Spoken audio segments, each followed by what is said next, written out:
et Rait Pihel, kes minu nimi ja omavalitsusjuhi rolli kandnud siis pea 12 aastat täna siis väärikalt volikogu esimehe rolli, aga kui me täna rääkisime ligipääsu, siis võrdsusprintsiip ja võrdsuspoliitikad on ka mul hingelähedane teema. Ma arvan, et ma olen ka täna sooline tasakaalustajate esinejate poole pealt, et muidu on naised siiamaani näidanud meile õiget teed, ja naised on ka elu taasloojad ja seda rolli väga kõrgelt kandnud, et väga huvitavad ettekanded olid.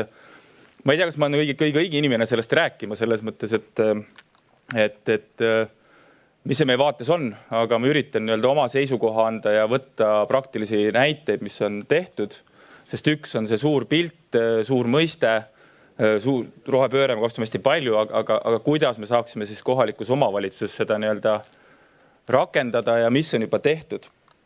Et ma arvan see, et kui üks omavalitsusjuht vaatab, siis kõige olulisem tegelikult on see, ma arvan isiklikult iseenda jaoks, kui kohaliku omavalitsusjuhi jaoks, et mis see rohepööre on.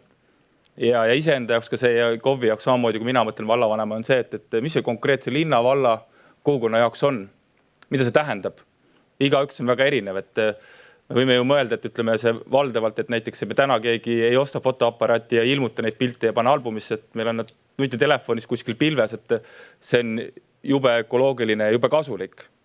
Tegelikult on see, et kas te teate, palju üks serveri pidamine, palju see energiat võtab, palju see tootmine on ja kas ta tegelikult on kasulikum käitumine kui see, et me tegelikult võib-olla ilmutaks need vajalikud pildid välja ja paks albumisse.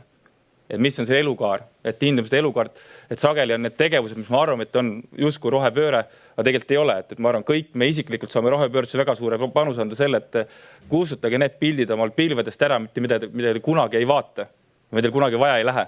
Ja me hoiame sellega tunduvalt rohkem loodust kokku, kui võib-olla mõne muu tegevusega, ühe sõidu ja äraetmisega, selle võiks ka ära jätta, kui on võimalik.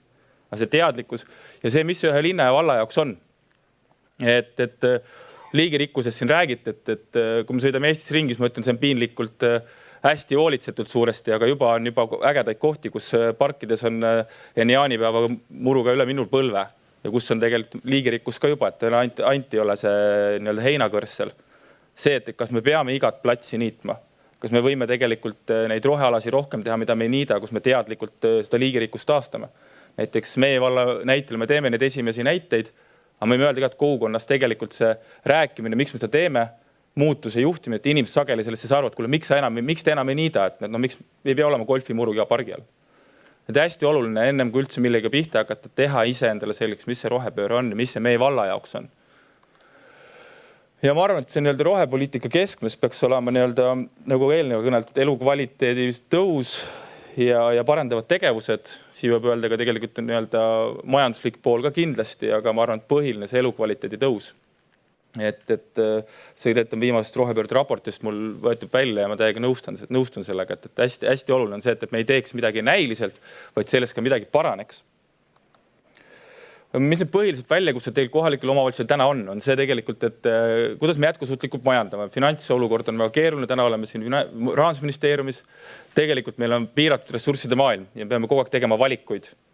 Ja täna võib öelda, et esimene fookus on sõjapõgenike aitamine, elanikkonna kaitse, sotsiaalvaldkond, haridus, teed, tänavad, koolid, kus see keskkond ja rohepoliitika on. Ehk siis ma ütlen, et rohepoliitikas väga suur muutus toimub siis, kui see keskkond ja roheteemad on omavalitsusjuhi portfellis, ütleme, top 10 on juba hästi. Kui ma ütlen, kui top 4 on, siis on väga suurepärane, siis hakkab Eestis toimuma ka väga suured muutused. Aga see jätkusuutlik majandamine on väga oluline, kuhu see põhirõhk läheb ja me saaksime aru, kus me oleme. Energiasäästlikud hooned jälle seostub väga hästi omavalitsusjuhile, see hoiab raha kokku, on vahendeid midagi muud teha, samas parandab elukeskkond. Energia tootmine, jäätmuluse eesmärkide täitmine ja nilbi efekti vältimine tööstustuulikud ja päikseparkide rajamisel. Et tegelikult kõik need on hästi olulised. Jah, meil on see, et võib-olla rohepööre on ka mitte Euroopast peale sunnitud, peame enda omaks tegema, ütleme, et ringlussevõtu sihtarvud on küll tulnud Euroopast, aga me peame selle enda omaks tegema selles mõttes. Ja ma arvan, see jäätme poole pealt on meil väga suured väljakutsed ees ja väga suuri võimalusi tegelikult ka teha. Ja teine, ma arvan ka see, et sama kui me räägime rohepöördes, et ega tuulikute päikeseparki väga üldse ei taheta kuhugile, võib öelda, et ei ole väga suurt soovi kellegi lepti tuulikute osas.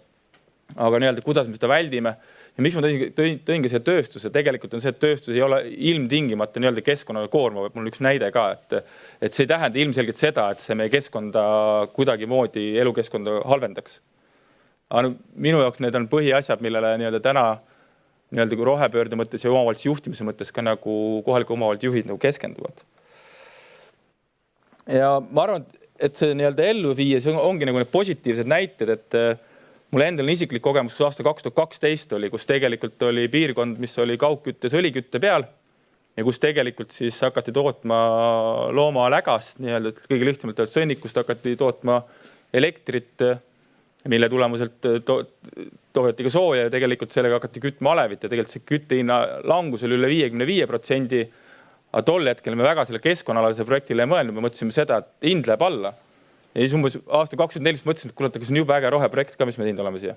Et noh, sellised asjad täna kõik biogaasijaamad sellisel kujul lähevad ümber, teevad ennast biometaani tootmiseks, sellepärast biometaani saab siis transpordis kasutada.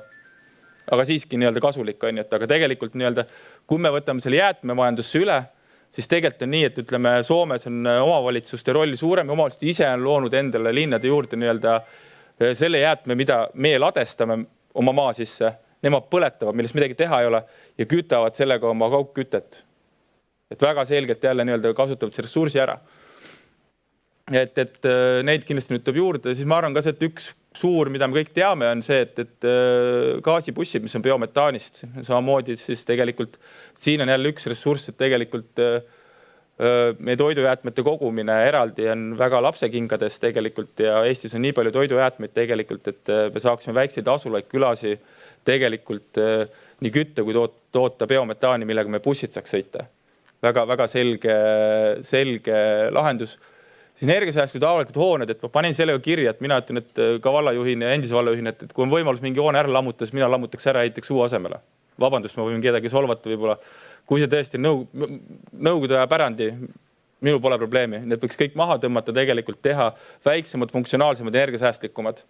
Meil endal on see näide enda vallast olemas tegelikult, et kui palju ta elukeskkonda mõjutab esiteks, sa saad sinna parki luua juurde kõike muud ja palju annab funktsionaalsust ja palju tegelikult annab ka nii-öelda uusi energiasäästlikke lahendusi, päikseparke kasutada nii edasi. Ja inimestel kokkuvõttes, kui nad kasutavad, on ka hoopis teine kui see, kui sa selle vana kolhoosi ajal ehitatud koolimaja korda teed. Et noh, võiks seal nagu julgemad olla. Ja praegu on nii-öelda väga paljud omavalitsused, mida teevad, on siis valgusreostusega tegeleme nutikad uued tänavavalgustused, et tegelikult, et valgusreostus on tegelikult päris suur asi, millest tegelikult mida ei tunnetata, aga tegelikult mõjutab inimese tervist, et juba rõõm on näha, et kõik liinad, kes on uuendanud, siis need öösel ei põle, nad põlevad hästi madala protsendiga, nad valgustavad konkreetselt seda tänavavalgustust, mitte et kogu ala on nagu valge, et need on väga selged. Siin võib lisada juurde ka tegelikult niisugused väiksed näited, et meil võib tunduda nii-öelda selle nii-öelda ka eelmkõneled ette, et neid erinevaid kihte juurde teha pole mõtet, et kui sa teed mingi uue asja, et ütleme, et võtad uue IT-lahenduse tööle, siis sa sageli vaatad, sinna tuleb nagu nii palju protsesse ja juurde ja ressurssi kulub rohkem, et ka seda nagu mõistlik teha on. Et tehnoloogia ärakasutamine on ka, et kui me mingi uue tehnoloogia võtame kasutusele, ma arvan, milleski peaks loobuma näiteks, et paljud omavalitsused on võtnud kasvõi nutirakenduse, on ju, siis on küsimus, kas lehte peaks sama palju nii-öelda välja andma veel, et kui tegelikult me teame, et nutiseadmeid kasutab suurusjärk 69% meil elanikkonnast ja lehte on ju siis loevad, ma ei oska öelda seda protsenti. Et kui me oleme täna juba infotehnoloogiliselt nagu vallana ja linnana kättesaadav nii-öelda online'is ja operatiivselt, kas seda lehte nii palju vaja siis trükkida enam või mitte, et lihtsalt sellepärast, et meil on vanemaealine vananev rahvastik ja me oleme kogu aeg teinud seda 3000 tiraaži, aga äkki on 1000 piisav ja läheb sinna, kel vaja on. Et tegelikult iga vald saab seda ka sihtida tegelikult. Et muidu on nii, et me võtame uue tehnoloogia kasutusele, paralleelselt vana kogu aeg tuleb juurde, kasvavad kulud tegelikult, samamoodi ka keskkonnakahjud on suuremad. Ja jäätmevajadus, sellest ma muidugi võin pikemalt rääkida, aga nii-öelda täna me kõik oleme selle ees, et ringmajandusefekt tuleb saavutada. Võime öelda täna, et avalik saladus, et kõik, mis me eraldi sorteerime, kõik jõuab tegelikult irusse põletamisse või siis ladestamisse, aga mõistlik on ikkagi seda edasi teha, et mingi, et tegelikult peab tulema järele. Miks see täna Eestis nii on see tegelikult, et me oleme pannud väga suure koormuse või selle nii-öelda kohustuse ringmajandustulemused saavutada ettevõtetel. Kohalik omavalitsus mõtleb ainult selle peale, et vabandust teile otse kohe pärast, viige prügi ära ja ma rohkem selle peale mõtlema ei pea. Peaasi, et hind oleks mõistlik, graafikud töötavad kõik. Aga tegelikult on siin oluline koht on see, et kus kohalik omavalitsus peab nii-öelda mõtlema sellele, et mida me jäätmetest tehakse, kuhu nad jõuavad ja kuidas inimene saab sellest aru, et kui me räägime täna, et ütleme ka Elvalinna näitel, vaatan Marikule otsa, et te peate kõik hakkama toidujäätmeid 1. jaanuarist 2024 eraldi koguma. Siis paljud küsivad, miks me seda tegema peame. Kui sul on näide, ütled, et näete, me võtame selle kasutusse. Ideaalis võiks olla nii, et kui Elva saaks natuke rohkem jäätmeid, ütleme, et näete, me kütame sellega Elva ühte linnaosa ja me toodame sellest biomulda, millega me teeme avalikud haljasalat siin korda teil. Inimene tahab näha. Ja minu see biomulla tootmine ja avalik haljaskasutus, minu see on kõige lihtsam näide. Öeldi inimesed näite, mis sellest saab, et kui ma selle toidujäätme panen eraldi, mitte olmeprügi sisse, või ütled, näete, vaata, siin lasteaia ees on tehtud see lillepeenar. See on sinu toidujäätmetest tehtud. Ja see töötab kõige lihtsamalt tegelikult ja samamoodi oleme keskkonda kokku hoidnud.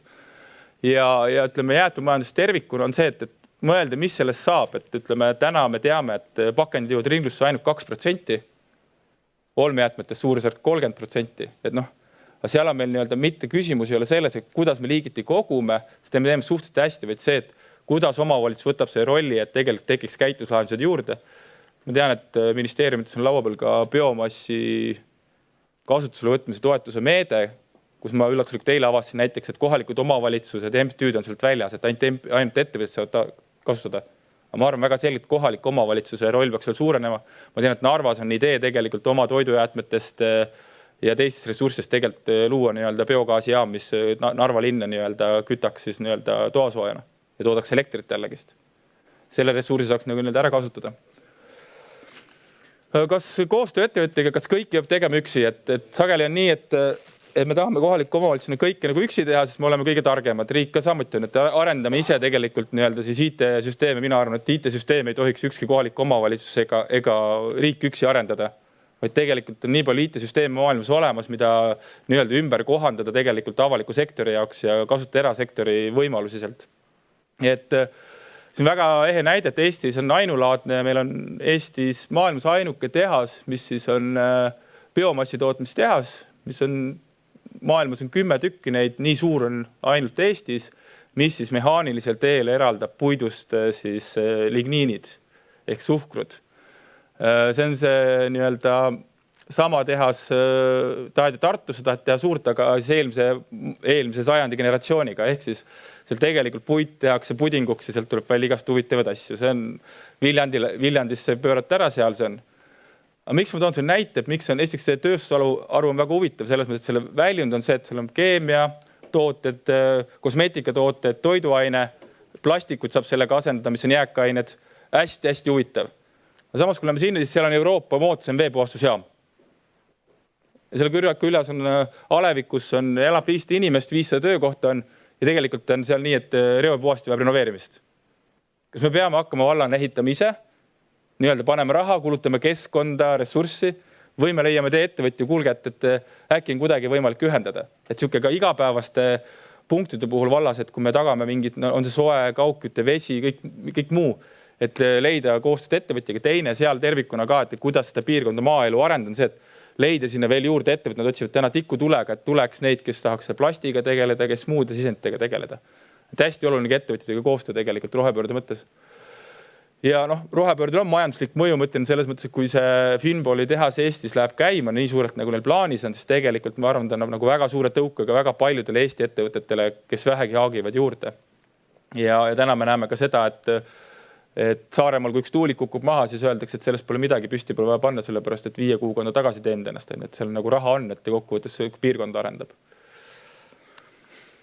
Ja tervikuna ma arvan, et kohalik omavalitsus peaks rohepöörde mõistes olema see nügi ja tasakaalustav jõud. Ja tasakaalustav jõud sellepärast, et eks meil sageli on ikka seda äärmuslikkust hästi palju. Et kohe tuleb teha, et ega siis praegu mul on kodus ka mootorsaaga kirjas, tegelikult ma peaks mõne arvates need minema viskama sellepärast, et ma olen nii metsatapja, kui ma lähen. Vabandust, otsekohase pärast. Nii on. Tegelikult metsi tuleb mõistlikult majandada. Samuti rohepööret tuleb teha mõistlikult. Täna on see, et riiklikud eesmärgid ikkagi tulevad kohaliku omavalitsuse laua peale. Ja meie oleme need koha peal, need inimesed, kes peavad selle ära seletama ja need kohaliku omavalitsuse juhid, volikogu liikmed peavad seda mõistma, mis on see mõistlik kiire tempo. Ja nad peavad aru saama. Ja neil peab olema neid väikseid näiteid, miks me neid asju teeme. Kui me oleme hooga peale, siis juhtub täpselt nii, et 5 aasta peaks konstateerima fakt, et osad meist on väga tublid, aga üldine pilt Eestis on suhteliselt kehv. et noh, see roll on. Aga aitäh!